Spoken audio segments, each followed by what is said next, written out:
नमस्कार, मी सचिन चव्हाण. एमसी न्यूजच्या खास चर्चा, खास डॉक्टरांसोबत या विशेष कार्यक्रमामध्ये पुन्हा एकदा आपले सर्वांचं स्वागत. आज आपल्यासोबत मेडिकवर रुग्णालयाचे डॉक्टर राहुल गोसावी सर आहेत, जे की बालरोग तज्ज्ञ, नवजात शिशु तज्ज्ञ आहेत. त्यांच्याशी खूप चर्चा करणार आहोत. त्यापूर्वी सर, तुमचं एमसी न्यूजमध्ये खूप खूप स्वागत. नमस्कार, मी डॉक्टर राहुल गोसावी. मी MD बालरोग तज्ज्ञ तसेच DNB नवजात शिशु तज्ज्ञ म्हणून मेडिकवर हॉस्पिटल येथे विभाग प्रमुख म्हणून जवळपास 4 वर्षापासून कार्यरत आहे. मेडिकवर हॉस्पिटलमध्ये डेडिकेटेड नवजात शिशु विभाग, त्याचप्रमाणे PICU म्हणजे 1 महिने ते 18 वर्षाच्या मुलांचे जे अतिदक्षता विभाग, हे दोन्ही विभाग पूर्णपणे सुसज्ज असे आहेत. त्याचप्रमाणे एका छताखाली पूर्ण ट्रीटमेंट आणि इन्व्हेस्टिगेशन करण्याची क्षमता असलेलं हे एक हॉस्पिटल आहे. मुलाखतीला सुरुवात करण्यापूर्वीच एक आत्ताचा जो तुमच्या सोबत झालेला किस्सा, किंवा तुम्ही एक मिरॅकल बेबी ज्याला म्हणतात, की काही महिन्यांपूर्वी तुमच्या रुग्णालयात एक रुग्ण आला होता आणि अवघ्या 25 आठवड्यातच डिलिव्हरी सारखी सिच्युएशन होती आणि त्यानंतर ते बाळ जन्माला आलंय, ज्याला तुम्ही मिरॅकल बेबी म्हणतात. हा संपूर्ण घटनेचा सविस्तर कसं सांगा? याला आपण मिरॅकल बेबी यासाठी म्हणतोय की कारण हे बाळ 6.5 महिन्यामध्ये आईच्या गर्भातून बाहेर आलं. म्हणजे नॉर्मली जी प्रेग्नन्सी 9 महिने 7 दिवस चालायला पाहिजे, 37 आठवडे चालायला पाहिजे, ते बाळ जर 6.5 महिन्यात बाहेर आलं आणि जे बाळाचं वजन 3 किलो 3.5 किलो असायला पाहिजे, त्या बाळाचं वजन 700 ग्रॅम होतं. आणि या बाळ भारतासारख्या कंट्रीजमध्ये, लो सोशिओ इकॉनॉमिक कंट्रीजमध्ये अशा बाळांची जगण्याची जी आउटकम्स आहेत ते जवळपास 20 ते 30% म्हणता येतील. जवळपास 60 ते 70% अशी बाळं मृत्युमुखी पडतात. या बाळांची खूप सारी काळजी घ्यावी लागते. तसंच या बाळाचं जर बघितलं आपण तर जवळपास 102 दिवस हे बाळ NICU मध्ये होतं. म्हणजे जवळपास 3 महिन्यापेक्षा जास्ती कालावधी, 3.5 महिने. त्यानंतर घरी सुद्धा याला ऑक्सिजन लागला. जवळपास 40 ते 50 दिवस ऑक्सिजन द्यावा लागला.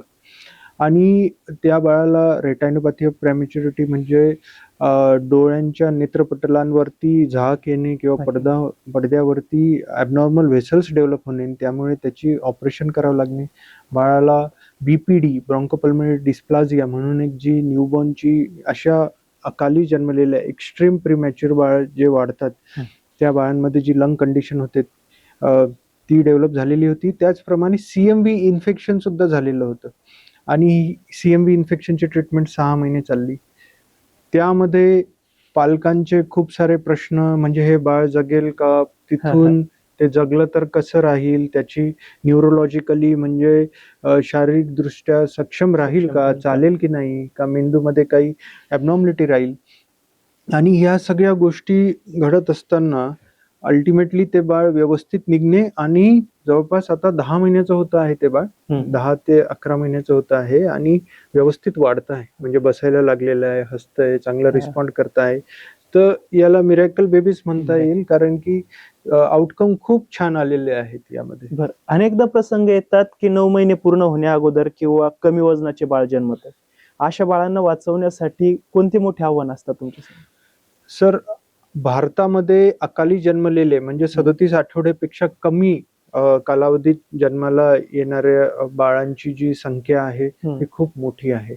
म्हणजे जगभरामध्ये जवळपास 1.5 करोड पर्यंत बालके दरवर्षी अकाली जन्मतात. त्यापैकी भारतामध्ये 30 ते 35 लाख जी बालके असतात ती अकाली जन्मलेली असतात. भारतामध्येच जवळपास त्याच्यातले 1/3 पेक्षा जास्ती भारतामध्ये आहे.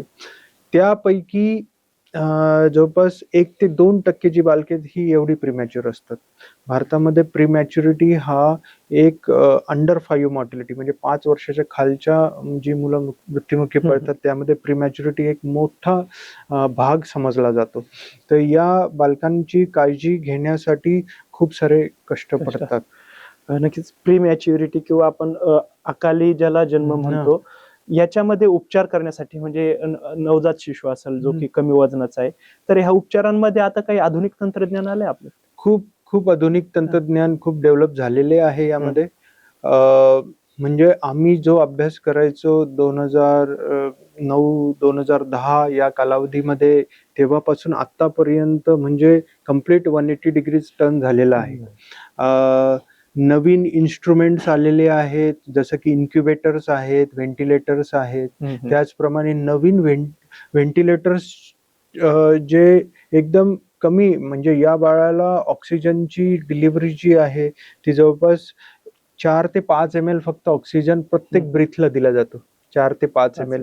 तर एवढा कमी ऑक्सिजन मेजरमेंट करून देणारे व्हेंटिलेटर आहेत. तेवढा ऑक्सिजन आणि जी हवा बाहेर पडते शरीरातनं ती मोजण्यासाठी पण तेवढं सेन्सिटिव्ह इन्स्ट्रुमेंट जे आहेत ते आलेले आहेत. त्याचप्रमाणे बाळाला गरम ठेवण्यासाठी इन्क्युबेटर्सची सुविधा, त्याचप्रमाणे काही नवीन टेस्ट आलेल्या आहेत. बाळाच्या बेड साईड आम्ही सगळ्या तपासण्या ज्या आहेत त्या बेड साईडच करतो. म्हणजे ब्लड चेकिंग पासून 2D इको एक्झामिनेशन किंवा हृदयाची तपासणी, मेंदूची तपासणी, सोनोग्राफी या तपासण्या सुद्धा बेड साईडच होतात. तर खूप सारे नवीन तंत्रज्ञान यामध्ये झालेलं असल्यामुळेच आम्ही ऍक्च्युली वाचवू शकलो या बाळाला. आता प्रसूतीनंतर पहिले एक आपल्या भाषेमध्ये म्हटलं जातं की प्रसूतीनंतर लगेच गोल्डन आवर. तर त्या गोल्डन आवरचा बाळाच्या आरोग्यासाठी किती महत्वाचा आहे? सर, गोल्डन आवर हा कन्सेप्ट जो आहे हा खूप महत्वाचा आहे आणि हा रिसेंट कालावधीमध्ये याला खूप महत्व देण्यात आलेलं आहे. म्हणजे पहिल्या जन्मल्यानंतर पहिल्या तासाचं महत्व खूप जास्ती आहे. पहिल्यांदी कसं असायचं की डिलिव्हरी झाल्यानंतर कॉर्ड कट केला आणि बाळाला सेपरेट केलं आणि आपण ICU मध्ये घेऊन जायचो किंवा पालकांकडे देऊन टाकायचो. आता जर नॉर्मल बेबी असेल 3 किलोचा, तर गोल्डन आवर मध्ये बाळाचे कॉर्ड कट केल्यानंतर इनिशियल जे रिससिटेशन किंवा जी केअर आहे ती आईच्या पोटावरतीच घेतली जाते. आईच्या पोटावरती त्याला पालथं ठेवून त्याला कोरडं करणे, गरम ठेवणे, त्याचा श्वासोच्छ्वास बघणे, त्याचे काही सिक्रिशन्स वगैरे तोंडात नाकात असतील तर ते क्लीन करणे आणि त्यानंतर तिथेच ब्रेस्ट फिडिंगसाठी प्रमोट करणे आणि skin to skin contact SSC skin to skin contact immediate चालू करणे, म्हणजे ब्रेस्ट फिडिंग पण पहिल्या तासामध्येच चालू करणे हे खूप महत्वाचं आहे. त्याचप्रमाणे प्रीमॅच्युअर बालकांसाठी गोल्डन आवरचा कन्सेप्ट पण खूप महत्वाचा आहे. पहिल्या तासामध्ये चांगलं रिससिटेशन व्यवस्थित करून बाळाला शिफ्ट करणे, CPAP वरती NICU मध्ये गेल्यानंतर व्हेंटिलेटर किंवा CPAP चालू करणे बालकासाठी, सर्फॅक्टंट पहिल्या तासामध्ये देणे, बाळाला फिडिंग वगैरे आवश्यक असेल तर ती पहिल्या तासात देणे, अँटीबायोटिकची आवश्यकता असेल तर ती पहिल्या तासात देणे, त्याचे सेंट्रल लाईन्स जर गरजेचे असेल तर ते इंट्रोड्यूस करणे आणि TPN म्हणजे रक्तातून देणारं जे एक प्रकारचं म्हणजे प्रोटीन कार्बोहायड्रेटचं जे मिश्रण असतं ते त्याच्या अन्नासारखं आहे. बेसिकली ते त्याला कॅलरी आणि प्रोटीन प्रोव्हाइड करणार की ते रक्तातून चालू करणे, हे सगळं पहिल्या तासामध्ये करणे. आणि पहिला तास यासाठी म्हणूनच त्याला गोल्डन आवर म्हणतो आपण की पहिल्या तासात. नक्कीच. आता आपण गोल्डन आवरचं झालं, सगळ्या टेस्टचं झालं, पण जन्मानंतर लगेच लसीकरण पण केलं जातं. लसीकरण बाळाच्या आरोग्यासाठी का महत्वाचं आहे आणि बऱ्याच वेळेला काय होतं की नागरिक घाबरतात अजूनही, तर त्यांना काय सांग? जन्मानंतरचं लसीकरण गव्हर्नमेंटनी तर आता स्ट्रिक्ट गाईडलाईन काढलेले आहेत की तुम्ही जे लसीकरण आहे डिलिव्हरी नंतर ते 24 तासाच्या आतमध्ये केलं गेलंच पाहिजे आणि तो महत्वाचा भाग आहे. त्याचप्रमाणे दुसरे जे लसीकरण आहेत म्हणजे 1.5 महिन्याला, 2.5 महिन्याला, 3.5 महिन्याला, त्यानंतर 6-7 महिने, 8 महिने, 9 महिन्याला गव्हर्नमेंटचे लसीकरण, 12 महिन्याला काही प्रायव्हेटला लसीकरण दिलं जातं, परत 18 महिन्याला. या लसीकरणामध्ये अजूनही लोकांची काही लोकांचे पूर्वग्रह थोडेसे दूषित आहेत असं म्हणता येईल. कारण की त्यांना अजूनही भीती वाटते की काही लसीकरणामुळे म्हणजे सामान्य लसीकरणामुळे येणारा ताप किंवा सूज, बाळाचा हात पाय आखडणे, दुखणे आणि त्यामुळे बालक रडणे, तर या गोष्टींमुळे कधी कधी काही पालक लसीकरणासाठी जात नाही. त्याचप्रमाणे काही पालकांच्या मनामध्ये भीती आहे की किंवा या इंटरनेट आणि मीडियामुळे, सोशल मीडियामुळे त्यांना असं वाटतं की लसीकरण केल्यामुळे बाळाच्या मेंदूवर परिणाम होईल किंवा ऑटिझम किंवा ज्याला ऑटिस्टिक होईल. तर त्या गोष्टींमुळे पालकांच्या काही मनामध्ये भीती असते आणि ती भीती ऍक्च्युली काढणं पिडियाट्रिशियनचं काम आहे. नक्कीच. आता तुम्ही इंटरनेटचं पण बोलले, त्यालाच एक लागून बऱ्याच वेळेला आहे ना, इंटरनेटवर बघूनच आता बालकांची किंवा स्वतःचे पण उपचार केले जातात. आपण बाळांबद्दल बोलतोय तर बाळाबद्दलच, की रील्सच्या माध्यमातून किंवा रील मध्ये आलेल्या काही गोष्टी फायद्याच्या असेल किंवा नुकसानीच्या असेल ते सांगितल्या जाते किंवा इंटरनेटवर सर्च करून बाळावर उपचार केले जाते. किती धोकादायक ठरू शकतो? खूप जास्ती धोकादायक ठरू शकतं आणि पालकांनी स्वउपचार करू नये, मी हे त्यांना जरूर सांगेल. कारण की आम्ही असे किस्से पाहिलेले आहेत आमच्या मेडिकल करिक्युलम मध्ये, की खूप जास्ती डॅमेज झालेले आहे. ऍक्च्युली आम्ही एक पब्लिश पण केलं होतं आणि टाइम्स ऑफ इंडियामध्ये ती केस पब्लिश पण झाली होती, की 1.5 किलोच्या बाळाला, 1.5 ते 2 किलोच्या बाळाला, प्रीमॅच्युअर बाळाला आईने स्वतःहून काही औषधे दिले की जे औषधी देण्यासारखी नव्हती आणि बाळ व्हेंटिलेटरवरती गेलं. पोटदुखीचं कॉमन औषध ओव्हर द काउंटर घेतलं त्यांनी आणि ते औषध दिल्यामुळे बाळ व्हेंटिलेटरवरती गेलं होतं. त्याचप्रमाणे कधी कधी पालक स्वतःहून गोळ्या औषधी चालू करतात, त्याचे डोसेस चुकीचे असतात पूर्णपणे. म्हणजे कधी कधी जास्ती डोसेस देतात, कधी कधी कमी डोसेस देतात, अननेसेसरी अँटीबायोटिक वापरतात आणि त्यामुळे अँटीबायोटिक रेझिस्टन्स निर्माण होतं मुलांमध्ये. अँटीबायोटिक रेझिस्टन्स एकदा निर्माण झाला की मग ती अँटीबायोटिक त्या मुलांमध्ये काम करत नाहीत आणि त्यामुळे स्वतःहून काही अँटीबायोटिक चालू करू नये, हे मी बिलकुल पालकांना सल्ला देईल. हा, नक्कीच. आता हे आपण सांगितलं की ऑनलाईन उपचाराबद्दल झालंय की करू नयेत, परंतु आता लहान मुलं देखील आहे ना, मोबाईलचा स्क्रीन टायमिंग वाढतोय. त्या मोबाईल स्क्रीन टायमिंग मुळे लहान बाळांच्या मानसिक आरोग्यावर किती परिणाम होऊ शकतो? खूप जास्ती परिणाम होतोय सर. हे याचं एक इपिडेमिक म्हणजे या गोष्टीची लाट आल्यासारखी झालेलं आहे. मोबाईल आता सर्वांकडे, एक सोडून 2-2 मोबाईल आहेत आणि कंटिन्युअस पालक सुद्धा मोबाईल वरती आहेत आणि ते ऑब्विसली त्यांच्यामध्ये जाणारच आहे.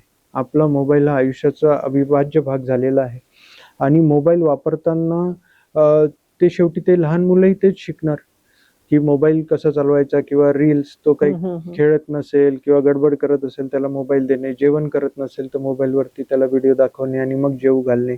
यामुळे खूप साऱ्या गोष्टी घडतायत. पहिली गोष्ट म्हणजे मुलं चंचल होत आहेत. त्यानंतर लठ्ठपणा वाढतोय. टीव्ही, मोबाईल समोर जेवण करून करून किंवा तिथेच बसून बसून मैदानी खेळ खेळत नाहीयेत आणि त्यामुळे लठ्ठपणा वाढतोय. डोळ्यांचा त्रास निर्माण होतोय, डोळे कोरडे पडणे किंवा तिरळपणा निर्माण होणे किंवा चष्मा लवकर लागणे, या गोष्टी पण दिसून येत आहेत. त्याचप्रमाणे काही मुलं जे आहे व्हर्च्युअल ऑटिझम, या गोष्टी ही त्यांच्यामध्ये, म्हणजे उशिरा बोलणे, त्यांना आय टू आय कॉन्टॅक्ट नसणे, या गोष्टीही जास्त दिसून येऊ लागलेल्या आहेत. व्हर्च्युअल ऑटिझमच्या खूप केसेस आम्ही बघतो. नक्कीच. आता मागच्या काही म्हणजे वर्षांपासून ॲलर्जी सारखे किंवा दम्यासारखे आजार पण वाढतायत किंवा मुलांची जी मानसिक स्थिती आहे ती चिडचिडा पण वाढलेला आहे. याचे मुख्य कारण काय असू शकतात? सर, ॲलर्जी, अस्थमा आणि दमा यासारख्या गोष्टी वाढतायत कारण की प्रदूषणही तेवढं वाढलेलं आहे. खूप प्रत्येकाकडे 1-1, 2-2 गाड्या आहेत आणि त्यामुळे शहरातलं प्रदूषणची लेवल, ज्याला आपण एक्यूआय इंडेक्स म्हणतो, ते म्हणजे टायर 3 सिटीज मध्ये सुद्धा आता भरपूर वाढलेलं आहे. 150-200 पर्यंत तर सामान्यप्रमाणे औरंगाबादमध्ये पण असावा आणि मोठ्या शहरांमध्ये तर डेफिनेटली 400-500, दिल्लीची स्थिती तर आपल्याला माहितीच आहे. खूप प्रदूषण आहे आणि त्या सगळ्या प्रदूषणामुळे लंग्स वरती डॅमेज होणारच आहे. दमा, अस्थमा, ॲलर्जीच्या गोष्टी वाढणार आहेत. त्याचप्रमाणे जे आपण भाजीपाला घेतो किंवा फळं घेतो, हे सगळे रसायनयुक्त आहेत आणि त्याच्यामुळे सुद्धा स्किन ॲलर्जी होणे, त्याच्यातनं जेवढे न्यूट्रिशन भेटायला पाहिजे ते न भेटणे आणि बॉडीला परत त्या रसायनांमुळे डॅमेज होणे, हा तो भाग वेगळाच झाला. तर या सगळ्या गोष्टींमुळे ह्या सगळे स्किन कंडिशन किंवा दमास्थमा वाढतोय. त्याचप्रमाणे मानसिक त्रासाबद्दल जर तुम्ही बोललात तर मानसिक गोष्टी सुद्धा लहान मुलांमध्ये, म्हणजे इव्हन 10 ते 12 ते 14 वर्षाच्या मुलांमध्ये दिसून येत आहेत. त्या होण्याचं कॉमन कारण म्हणजे पालकांचं आवाजावी त्या मुलांकडनं एक करिक्युलमच्या दृष्टीने अपेक्षा ठेवणं किंवा स्ट्रेस ठेवणं. त्यांचे स्कूल कॉलेजेस तर खूप लांबपर्यंत असतातच, पण घरी आल्यानंतर परत क्लासेस करणे, परत ऑनलाईन काहीतरी क्लासेस असतात त्यांचे त्या करणे, मैदानी खेळांचा अभाव, चांगलं न्यूट्रिशन आणि या गोष्टींचा अभाव आणि पालकांनी एक खूप जास्ती अपेक्षा ठेवून टेन्शन देणे, या गोष्टींमुळे त्यांच्यावरती मानसिक त्रास पडतोय. बर, आता बदलते ऋतू आणि हवामानाच्या बदलावेळी पालकांनी मुलांची काळजी कशी? महत्त्वाचा प्रश्न आहे सर. आम्ही म्हणजे रिसेंटलीच या गोष्टीवरती भरपूर एक डिस्कस केलं होतं की उन्हाळा एवढा वाढलेला आहे. आता उन्हाळ्यामध्ये बोलायचं झालं तर नवजात शिशूंचा आणि उन्हाळ्यामध्ये पालकांनी कशी काळजी घेतली पाहिजे नवजात शिशूंची. तर बाळाला खूप गुंडाळून ठेवू नये. वातावरण थंड ठेवावं. 26 ते 28 डिग्री सेल्सिअसमध्ये वातावरण ठेवावं. खूप गुंडाळून ठेवू नका. गुंडाळून ठेवल्यामुळे घामोळ्या येऊ शकतात. खूप गरम ठेवल्यामुळे डिहायड्रेशन फीवर होऊ शकतो बालकाला. पाणी किंवा ग्लुकॉन-डी असं वॉटर देऊ नका. आईचं दूध इनफ आहे. आणि काही लक्षणं बालकांमध्ये बघायला पाहिजेत, नवजात शिशूंमध्ये पर्टिक्युलरली, की खूप इरिटेबल किंवा रडरड करतो आहे का, दूध प्यायला बघतो आहे का, लघवी कमी झालेली आहे का, लघवी पिवळी करतो आहे का, या सगळ्या गोष्टी असतील तर ते डिहायड्रेशनचे लक्षण असू शकतात. त्याचप्रमाणे थोड्या मोठ्या मुलांमध्ये सुद्धा खूप सारं त्यांना वॉटर इनटेक करण्यासाठी द्यावं, वातावरण थंड ठेवावं, कूलर AC चालू करावा घरामध्ये. त्याचप्रमाणे जवळपास ORSचं पाणी मी तर म्हणेल सगळ्या पालकांनी घरी 1-1, 2-2 पाकीट ठेवणे आणि त्याचं पाणी पिऊ घालणे खूप गरजेचं आहे. त्याचप्रमाणे थंडीच्या दिवसांमध्ये व्यवस्थित उबदार कपडे घालणे, वातावरण बाळाला लपेटून ठेवणे व्यवस्थित, या गोष्टी आणि मॉइश्चरायझरचा वापर करणे. नक्कीच. आता एक आपण उन्हाळ्याचाच विषय घेऊयात. 6 महिन्यापूर्वीचं बालक असेल तर कडक जास्तच ऊन आहे, बाळाला पाणी दिलं पाहिजे 6 महिन्यापूर्वी, पण हे ज्येष्ठ नागरिकांकडून सजेस्ट केलं जातं आताच्या तरुणांना. पण हे खरंच योग्य आहे का 6 महिन्यापूर्वी पाणी देणे? WHO सांगतो की आईचं दूध पहिल्या 6 महिन्यापर्यंत इनफ आहे बालकांची वाढ होण्यासाठी. म्हणजे ते व्यवस्थित कॅलरीज आणि प्रोटीन प्रोव्हाइड करतं. तर 6 महिन्याच्या खालच्या बालकांना आईचं दूध फक्त दिलं पाहिजे. आपण तुमचं दूध जर पुरेसं पडत नसेल किंवा असं वाटत असेल की पडत नाहीये, तर तुम्ही डॉक्टरांचा सल्ला घ्या. कारण की कदाचित म्हणजे बऱ्याच साऱ्या स्त्रियांना अशी भावना असते की माझं दूध पडत नाहीये, पण ऍक्च्युली इनफ दूध येत असतं. त्यांनी फक्त व्यवस्थित फिडिंग केलं पाहिजे. आणि उन्हाळ्यामध्ये नवीन पालकांनी तर हे लक्षात ठेवलं पाहिजे की वातावरण थोडं थंड ठेवा, जेणेकरून की डिहायड्रेशन होणार नाही, शरीरातलं पाणी बाहेर पडणार नाही. बऱ्याचदा काय होतं की लेकरं रडायला लागतात, लहान बाळ, त्यावेळेला आई वडिलांनाही कळत नाही की का रडतायत. अशा वेळेला डॉक्टरांकडे त्यांना आणलं जातं. हे डॉक्टरांना ओळखण्यासाठी किती कसोटी असते? खरंच अवघड असतं. म्हणजे मी तर असं म्हणेल की जे बालक ज्याला बोलता येत नाही, सांगता येत नाही, इव्हन 3 ते 4 वर्षाच्या बालकाला सुद्धा व्यवस्थित कम्युनिकेट करता येत नाही की त्याला काय त्रास होतोय. तो स्ट्रेसमध्ये असतो किंवा पेनमध्ये असतो.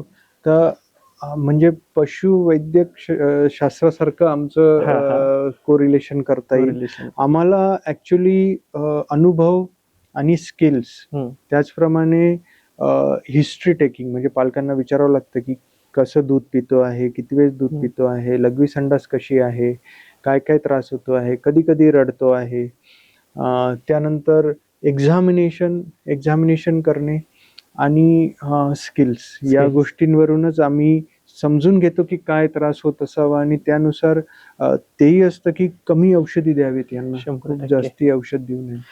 बर, असा एखादा प्रसंग की खूप गंभीर परिस्थितीत बाळ आलंय आणि ते एकदम सुखरूप त्यांच्या आईवडिलांच्या हातात, म्हणजे पालकांच्या हातात देताना तुमची भावना काय होती? असे खूप प्रसंग घडलेले आहेत की मी लेवल 3 NICU मध्ये काम हा. करतो आणि PICU इन्चार्ज सुद्धा आहे. हम्म. तर असे खूप सारे, आणि माझी प्रॅक्टिस बेसिकली हाय रिस्कच बेबीजला मी केटर करतो. तर त्यामुळे असे खूप प्रसंग घडलेले आहेत की हाय रिस्क बेबीज जेव्हा व्यवस्थित होऊन जातात, मग त्यासारखा खूप सुखद अनुभव नसतो सर. म्हणजे त्यातलाच एखादा असा प्रसंग की तो तुमच्या कामाकडे बघण्याचा एक दृष्टिकोनच बदलून टाकलाय, असा एक प्रसंग.